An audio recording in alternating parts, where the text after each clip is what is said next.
সন্তান হত্যাকারীদের সর্বোচ্চ সাজা ফাঁসি চান শহীদ আনাসের মা। চাংখারপুলে আনাসসহ ৬ হত্যার ঘটনায় আন্তর্জাতিক অপরাধ ট্রাইব্যুনালে জেরায় এই দাবি জানান শহীদ আনাসের মা সানজিদা খান দীপ্তি।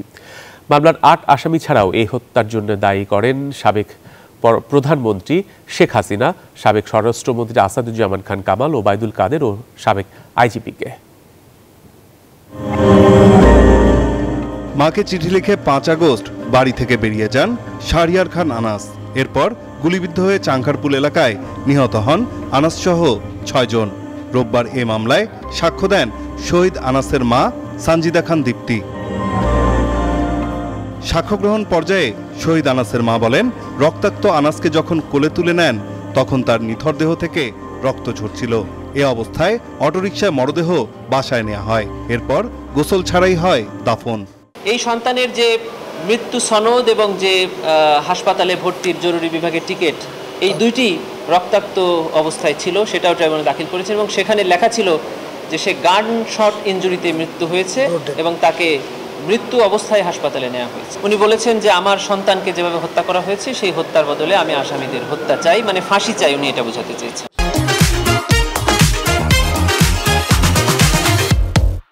এদিকে জেরার সময় আনাসের মাকে বিব্রতকর প্রশ্ন করতে থাকে আসামি পক্ষের আইনজীবীরা।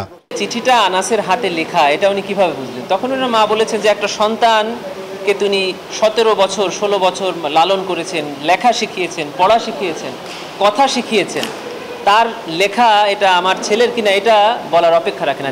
শেখ হাসিনার বিরুদ্ধে জুলাই গণহত্যার ২ নং সাক্ষী ছিলেন লেখক গবেষক বদরুদ্দিন উমর। প্রসিকিউশন বলছে তার জবানবন্দি এরই মধ্যে গ্রহণ করেছে তদন্ত কর্মকর্তা। আন্তর্জাতিক অপরাধ ট্রাইব্যুনাল আইনের ১৯০২ ধারায় যে কোনো সাক্ষী ইনভেস্টিগেশন অফিসারের কাছে সাক্ষ্য প্রদানের পরে ট্রায়াল স্টেজে যদি উনি মারা যান, এটা যদি ট্রাইব্যুনাল নিশ্চিত হন যে উনি মারা গেছেন, তখন প্রসিকিউশনের আবেদনের প্রেক্ষিতে এই আয়োর কাছে দেয়া জবানবন্দি ট্রাইব্যুনাল সাক্ষ্য হিসেবে গ্রহণ করতে পারেন। ফার্মগেটে শহীদ নাফিস হত্যার তদন্ত শেষ পর্যায়ে বলে ট্রাইব্যুনালকে জানিয়েছে প্রসিকিউশন।